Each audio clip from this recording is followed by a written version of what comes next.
Well, hey guys, welcome back. And I know I haven't been making videos for a while, just had a lot going on recently, but I decided to do a movie review for you guys, and this one is actually on a movie that I haven't talked about before. I think I might have shown this in my Stephen King movie collection. I'll have to do like a redo of that video some other time, but um, I decided to do a review on Misery from 1990 and directed by Rob Reiner, son of Carl Reiner. May he rest in peace. Rob Reiner is a great director. This is the second Stephen King adaptation that he made, the first one being Stand By Me, and this one was a couple years after that. And basically, you have this guy named Paul Sheldon, who's this famous writer, and he gets in a car accident during a blizzard, and a fan of his named uh, Annie Wilkes ends up saving his life and takes care of him, nursing him back to health, and then you find out that she's his number one fan, and as time progresses, she goes like batshit crazy and basically holds him against his will in her home. And he basically tries to figure a way to get the hell out of Dodge, and that's the whole movie. And it's with James Caan, Kathy Bates, which Kathy Bates won an Academy Award for this movie, and boy, she definitely deserves it. Her character, Annie Wilkes, is by far one of the craziest, demented, disturbed characters that Stephen King's ever wrote, in my opinion. A lot of people that are Stephen King fans out there would agree with me on that. And I like this cover, too. It's him there, and then it's her with the craziest look on her face. You can tell that, the look on her face is that she's definitely crazy. And there's like some blood splatter right there. I think it's pretty nice. This is the MGM DVD re-release. And yeah, here's the back of it.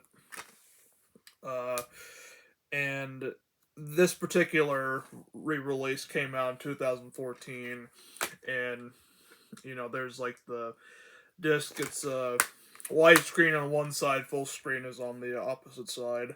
And it's also put out by Castle Rock Entertainment, and they do a great job releasing movies. They release some Stephen King movies and some non Stephen King related movies. And yeah, pretty recently, a while ago, I watched this all the way through. I had seen it before years ago, but I never finished it for whatever reason, like no particular reason. I just never got around to finishing it. And I finished it a while ago, like a couple months ago, I want to say. And wow, I really enjoy this movie a lot. And, it's gotten a lot of great reviews. A lot of people say it's one of the best adaptations of a Stephen King book, and I agree. Uh, it's definitely probably in my top 10 favorite Stephen King films, in my honest opinion. I think I did a Stephen King top 10 movies video. I might have to do that over again if I did do that. Because I probably will have to probably maybe update that video at some point if I did do that. I'm pretty sure I did, but that was like a long time ago. But yeah, Rob Reiner, great director, as I said. He does a great job directing this movie. I'd say this is probably I don't know. It's kind of hard to pick that it's either this is his best film or Stand By Me is. I don't really know. I'm kind of like I don't really know how to answer that really, but I do love this and Stand By Me both very much. But I'd have to say um, that uh, it's definitely like his top two, best movies in my opinion. Um, and I liked Paul Sheldon as a character. I liked James Caan's performance. That he's a writer and he's basically working on his new book and everything. And then his crazy number one fan, she basically makes him write a book that she wants to have a satisfying ending for. And yeah, like you could tell that she's like first she seems very sweet and nice, and then the next minute, she's a crazy bitch, and then she'll go back to being nice, and then going back to being crazy. So it's a lot of like the back and forth with her being, nice and then crazy mean and everything. Like there's definitely something wrong with Annie. Like like actually like mentally, you know what I mean? And it's definitely um pretty intense, edge of your seat movie. And even it even says in the back from Leonard Market, a Stephen King, no, excuse me, Leonard Maltin. I thought I said Martin. It's actually Maltin, who says a Stephen King white knuckler. And yeah, that's definitely the case with this movie, because like the all the shit that she does to him is absolutely unbelievable. And especially that scene, like the infamous bed scene where she like breaks his ankles with the sledgehammer. Oh my god, that is a very disturbing, like a disgusting scene. Like I don't look away, but because I know it's fake. But like I know some people might look away while watching it. And I don't blame them, because it's definitely like a cringeworthy moment. Like when I watched it, I was like, God damn, because like the way that his like ankle twists, ugh. Yeah, it's very, very nasty, very gross scene. But and I never read the novel, to be fair, but I do have it. I think I showed it in. I'm pretty sure I showed it in my Stephen King book collection video years ago. I'll have to update that again because I don't have all his books, but I plan on getting all the Stephen King books that are out there. Um, so I know there is some like little changes like with that particular scene. Like in this, it's the hammer that she messes up his legs with, but it's an axe apparently in the novel. But I haven't read the novel, so I can't really compare it. But I might do a comparison video when I read the book and then compare it to this. Maybe I don't know if you guys want to see that. Let me know. And I like the setting. Like the location settings. Like I like the scenery. The scenery looks really good, and it's a perfectly shot movie. Like Rob Reiner knows how to do like great, location settings and scenery stuff like that. And I like the music in it too. Who did the music? Uh, Mark Shaman, I think it's how you pronounce his name. The music was very good. And let's see who else was in this movie. Francis Sternhagen and Richard Farnsworth. And it also has a special appearance by Lauren Bacall. And they all do a pretty good job in this movie too. But the ones that stand out the most is um, James Caan and Kathy Bates. Kathy Bates is probably like the best performance of this movie.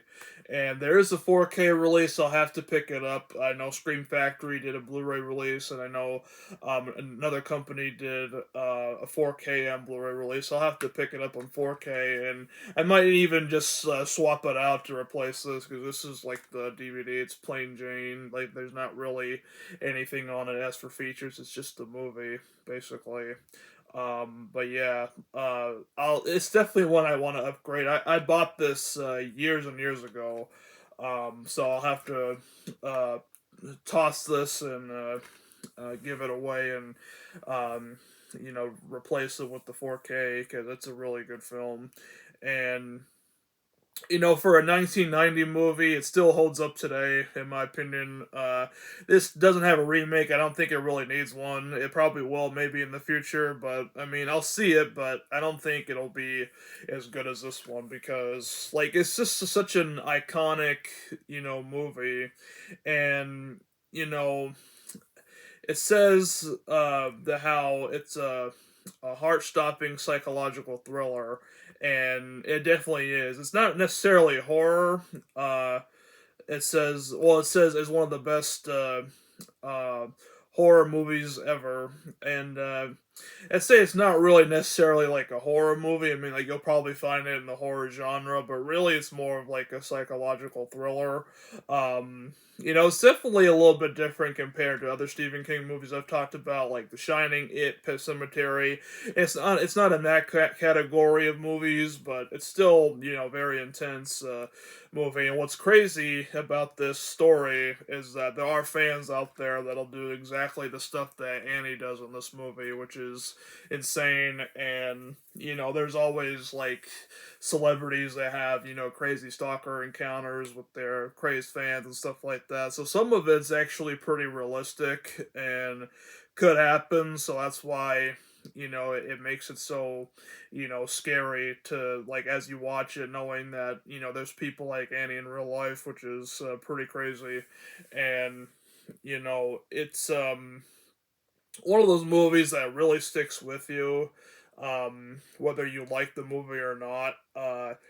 And I think that I don't think there's very many people who dislike it. I mean, there obviously are some people that think it's not really their cup of tea, which is fine. But I think that if you're not like a big Stephen King fan, I recommend giving it a watch, and especially if you like the novel, I think that it's definitely worth seeing as well.